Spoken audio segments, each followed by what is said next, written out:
नमस्कार, सलाम, सत श्री अकाल, जय भीम।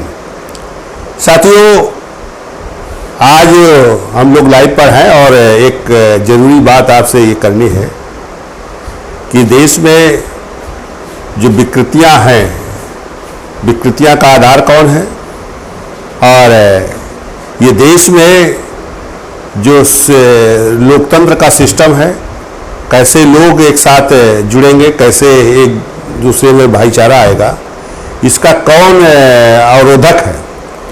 तो साथियों, हम लोग इस देश में रहते हैं, यह देश हम लोगों का है, सबका है, लेकिन इस देश में जो लोग विकृत सामाजिक व्यवस्था को आधार मानते हैं या उस देश में जो वर्ण व्यवस्था को मानते हैं, वो लोग उस व्यवस्था को बनाए रखना चाहते हैं। जबकि ये पूरी तरीके से, जब देश में लोकतंत्र है, जब भाईचारा नहीं होगा, तो देश में जो भी वो मुहिम चलाएंगे वो नकारा रहेगी। आज देश में जो ये कहा जाता है कि ये ब्राह्मणों का संगठन है, आरएसएस और भाजपा, भारतीय जनता पार्टी, लेकिन आज उन्हीं लोगों का नुकसान पहुंच रहा है। आज इस देश में अगर काउंटर हुए हैं, अगर लोग मारे गए हैं, तो उसमें 600 करीब काउंटर में से 400 करीब ब्राह्मण हैं, 52 हैं। तो इस देश में इस तरह की स्थिति है कि आज केवल विकृत सामाजिक व्यवस्था के लिए लड़ाई है और अपने वर्चस्व के लिए लड़ाई है, और इस देश में मानवता को खत्म करने की स्थिति पैदा हो गई है। तो इस देश में उस सवर्ण समाज को या उस ब्राह्मण को भी सोचना होगा कि इस देश में जो मानक बनाना चाहिए, मानक के आधार पर जो काम होना चाहिए। अगर इस देश में जो ब्राह्मण है, जैसे पूर्व में जो ब्राह्मण था तो योग्यता के आधार पर होता था, प्रतिस्पर्धा के आधार पर होता था, वो किसी भी वर्ण में, किसी भी उसमें रहा हो तो वो योग्य रहता था, तो उससे उनका पद मिलता था, उससे नवाजा जाता था, तो पंडित से। लेकिन आज केवल संकीर्ण इतना हो गया है कि आज ऐसा विकृत हो गया है कि जो कुछ नहीं जानता है, जो बिना पढ़ा लिखा शिक्षित है, वो भी पंडित होता है, उस पर गर्व करता है। तो और ये जो है, इस देश में ऐसा जाल बिछा है कि जो हिंदू राष्ट्र की बात करते हैं, तो हिंदू राष्ट्र की बात कैसे होगी? जब तक बड़ा समाज नहीं बनाएंगे तो हिंदू राष्ट्र कैसे होगा? जब हिंदू राष्ट्र इस देश में तो हो ही नहीं सकता है किसी, जबकि देश जो है जब सबका है, तो जब एक बड़ा समाज है उसको एक साथ करेंगे तभी। आज वो जब लोग यहाँ से जो दूसरा धर्म ले लेते हैं, जब उनमें भेदभाव है तो वो उसमें नहीं रहते हैं, तो उस पर कहते हैं कि नहीं, वो जबरदस्ती करा देते हैं। ये चीज़ें देश में इसलिए अमान्य है, इसका कोई तरीका होना चाहिए कि जो आज डिग्री हो, मानक हो, जिसके तहत वो उस ऊंचाई को प्राप्त करें, उसके द्वारा इसमें बात सही मानी जाए। आज अगर हम लोग इस मानक को करें तो जो चीज़ चाहते हैं वो हो जाए। जैसे देश को विश्व गुरु बनाना चाहते हैं, तो विश्व गुरु तभी हो सकता है जब इस देश में बड़ा समाज बनेगा। आज अगर हिंदू को अगर सर्वश्रेष्ठ मानते हैं, तो हिंदू में अगर भाईचारा होगा, अगर जाति विनाशक या जाति खत्म करने की स्थिति पैदा होगी, तो इसको कौन चलाएगा? इससे जो है उसी सवर्ण समाज के या उस ब्राह्मण को चलाना होगा जिसने ये जातियां पैदा किया है, जिससे ये वर्ण व्यवस्था पैदा किया है, उसी को ये अभियान में चलाना होगा, तभी ये खत्म हो सकता है, क्योंकि उसे अगुवाई करनी होगी।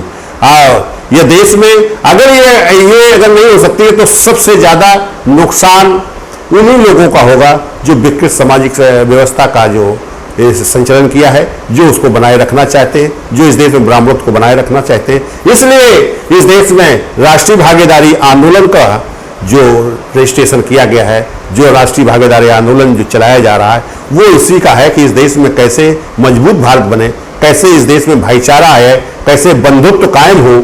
तो इस देश में ये तभी संभव है जब इस देश में जो लोकतंत्र है, जो अगर प्रतिनिधित्व का आधार लोकतंत्र है, तो इसको हर स्तर पर लोकतंत्र को कायम करना होगा। यही राष्ट्रीय भागीदारी आंदोलन है। राष्ट्रीय भागीदारी आंदोलन सबको विकास से जोड़ने का है। राष्ट्रीय भागीदारी आंदोलन सबको हिस्सेदारी से जोड़ने का है। राष्ट्रीय भागीदारी आंदोलन सबको सम्मान देने के लिए है। तो ये तभी संभव है जब हम लोग एक दूसरे के साथ खड़े होकर हम उस राष्ट्रीय भागीदारी को समझ कर चले। अगर अलग अलग बने रहेंगे, हम अलग अलग काम करेंगे, तो फिर इस देश में जो स्थिति है, जो विकृत सामाजिक व्यवस्था है, इसके जो क्रिया प्रतिक्रिया हो रही है, तो ये होता रहेगा। और जब जिसको मौका मिलेगा तो उसमें उसका शील होगा, कत्लेआम होगा, समाज जो है विकृत रहेगा, समाज जो है टूटता रहेगा, समाज छोटे समाज में बढ़ता रहेगा, वो समुदाय बनते रहेंगे, समुदाय बन रहे हैं। तो इस तरह से जो स्थिति खराब हुई है, जो स्थिति खराब लोगों ने किया है, चूंकि आज थोड़े लोग जो विकृत सामाजिक व्यवस्था के तहत अपने सुखों को, अपने स्वार्थों को साध रहे हैं, वो लोग ये काम कर रहे हैं। इस देश में आज जो ठाकुर समाज है या जो ब्राह्मण समाज है, तो दोनों एक दूसरे से लड़ रहे हैं। आज पूरे देश में अपने वर्चस्व के लिए लड़ाई लड़ रहे हैं। आज दूसरा समाज जो इसमें जो पीड़ित है, जो अछूत है, जो इस देश में जो पिछड़ा समाज है, जो माइनॉरिटीज के लोग हैं, ये भी क्रिया के प्रतिक्रिया करना चाहते हैं, उससे बड़ा बनना चाहते हैं, श्रेष्ठ होना चाहते हैं, लेकिन उसके आधार को नहीं समझ पा रहे हैं। जो देश में संविधान बना है, जो बाबा साहब ने शोध किया, जो लोकतंत्र को स्थापित किया, लोकतंत्र को आज तक जो है समझने का काम नहीं कर रहे हैं और ना ही उस पर काम करना चाह रहे हैं। क्योंकि लोकतंत्र का मतलब है सबका प्रतिनिधित्व, सबको एक साथ जोड़कर चलेंगे, जिसकी जो क्षमता है उसका जो है एक दूसरे के साथ हम करेंगे। तो इसलिए वो सारी चीजें हम नहीं समझ रहे हैं और हमें समझना होगा। अगर यह देश सबका बनेगा तो मजबूत भारत बनेगा, तब यह देश सबके लिए बनेगा, फिर इसमें जातियों का विनाश होगा। क्योंकि अगर हम राष्ट्रीय भागीदारी आंदोलन को साथ में खड़े कर दें तो उसमें मानक सिद्धांत जो बनाए गए हैं कि अगर राजनीति में जाना है तो फिर राजनीति के लिए सदस्यता की बहुत जरूरत है, उसमें जिसके सबसे ज्यादा सदस्य होंगे वही राजनीति में पहुंचेगा, तो फिर वो सबके लिए काम करेगा। क्योंकि सबके लिए काम करके उन मुद्दों को उठा के आया है। सबका काम करने का मतलब ये है कि भाई अगर 15,000 रुपया मासिक मानक है कि भाई ये न्यूनतम जो वेतन दिया जाना चाहिए हर व्यक्ति को, तभी वो अपना परिवार और अपना भरण पोषण कर सकता है, अपना जीवन सही तरीके से चला सकता है, तो फिर 15,000 रुपया की व्यवस्था होनी चाहिए, सबको काम मिलना चाहिए, 15,000 रुपया कम से कम उसको मिलना चाहिए। दूसरी बात, अगर ये व्यवस्था नहीं हो सकती है तो तमाम सरकारें पूंजीपतियों को इनको पैसा अरबों देकर और वो देश विदेश चले जाते हैं, तो उसमें फिर हम चाहिए कि कम से कम 1 लाख से 15 लाख तक उनको हम व्यवस्था करें, जिससे कि बिना ब्याज के व्यवस्था करें, जिससे वो अपना कम से कम 15,000 रुपया कमा सके। और जितना जो तकनीकी है तो उसके आधार पर काम करें। तो अगर जो निजीकरण का जो ये है, ये पूरी तरीके से समाप्त होना चाहिए। जो आज शिक्षा का जो प्राइवेटीकरण किया गया है, शिक्षा का प्राइवेटीकरण सरकार को अपने अधीनस्थ करना चाहिए, तभी जो है इस देश में सरकारीकरण होगा, तभी सबके लिए बराबर शिक्षा होगी, समान शिक्षा होगी और सबके कम पैसे में शिक्षा होगी। तब जो है ये देश में सब शिक्षित होंगे, तभी इसमें मानक का काम करेंगे, तभी इस देश में राष्ट्रीय भागीदारी आंदोलन जब आएगा तो सबको न्याय मिलेगा, सबको ये विश्वास होगा और यह देश सबका बनेगा, मजबूत भारत बनेगा। इसलिए साथियों, आपसे मेरी यह अपील है कि आप इसमें सदस्यता लें, आप इसमें साथ जुड़ें, तो आपका किसी का नुकसान नहीं होगा।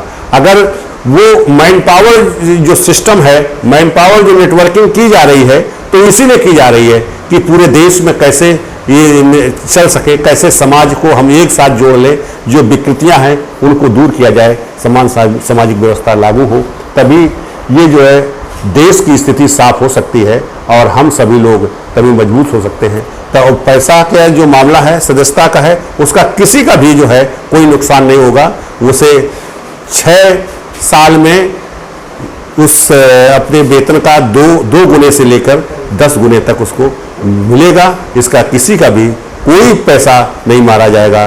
तो इस बात को आपको विश्वास दिलाया जाता है कि आप लोग इसके साथ काम करें। ये काम को आपको काम करना है, कोई दूसरा काम नहीं करने आएगा। और अपने जो उत्पीड़न का जो मामला है, जो डिविएशन का मामला है, जो एक दूसरे के खिलाफ खड़े हैं, इसको एक दूसरे के साथ जोड़कर हमें बड़ा समाज बनाना है, मजबूत भारत बनाना है। धन्यवाद साथियों। जय भीम, जय भारत।